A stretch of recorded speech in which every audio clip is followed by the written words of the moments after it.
아파트가 학교와 멀리 떨어져 있어도 아파트 시행사가 통학버스를 운행하는 조건으로 아파트 건축 허가를 내주고 있다는 뉴스 어제 전해드렸습니다. 그런데 실제 현실을 고려하지 않은 채 무조건 통학버스만 배치하다 보니 각종 부작용도 많은데요.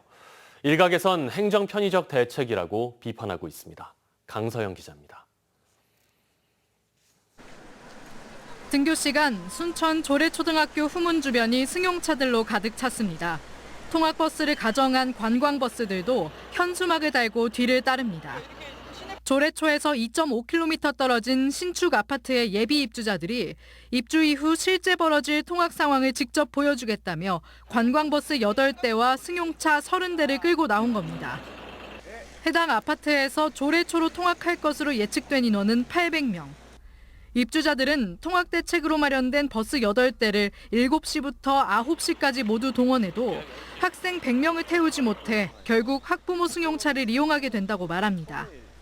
하지만 조례초 후문은 왕복 2차선의 좁은 도로인 탓에 30대의 승용차조차 수용할 수 없다는 게 주민들의 설명입니다. 입주자들은 교육청이 현실과 맞지 않는 통학 대책을 세워놓고 아이들을 위험한 장거리 통학길에 방치하고 있다고 비판하고 있습니다. 30대만 왔는데도 경찰이 신호등 통제하고 난리 부르스를 쳤는데도 여기가 난리가 났었거든요. 그러니까 원칙을 잊어버리고 결정하는 과정에서 산으로 가버렸다고 저는 생각을 합니다. 그래서 배정되면 안 되는 학교에 전라남도에만 이렇게 신축 아파트 14곳의 시행사가 비용을 부담해 통학버스가 운영되고 있습니다. 초등생의 통학거리가 1.5km를 초과하는 원거리더라도 시행사가 통학버스 비용을 부담한다면 아파트 건축이 가능하다고 교육청이 판단해주고 있기 때문입니다. 하지만 현실을 고려치 않고 일률적으로 장거리 통학 문제를 시행사의 통학버스로만 해결하려는 것은 결국 행정 편의적, 땜질식 대책이라는 비판이 만만치 않습니다.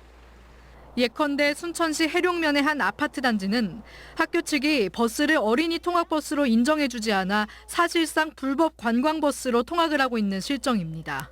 또 통학버스를 전제로 아파트 허가가 났는데도 정작 학교 내에는 회차할 공간이 충분치 않아 아이들은 학교가 아닌 일반 버스 정류장에서 승하차하고 있습니다. 게다가 이미 비슷한 거리에서 통학을 하던 기존 학생들이 있는데도 학교가 신축 아파트에서만 비용을 걷어 통학버스를 운영해주는 경우도 있었다 보니 차별 논란 등 다양한 갈등의 소지도 되고 있습니다. 편하게 일하고 싶어하는 자세가 아닐까.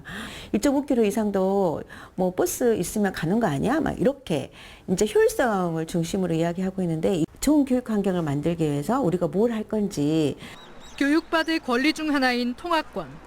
저출생으로 학령 인구가 점점 줄어들수록 오히려 땜질식 처방이 아닌 실질적인 논의가 필요하다는 지적입니다. MBC 뉴스 강서영입니다.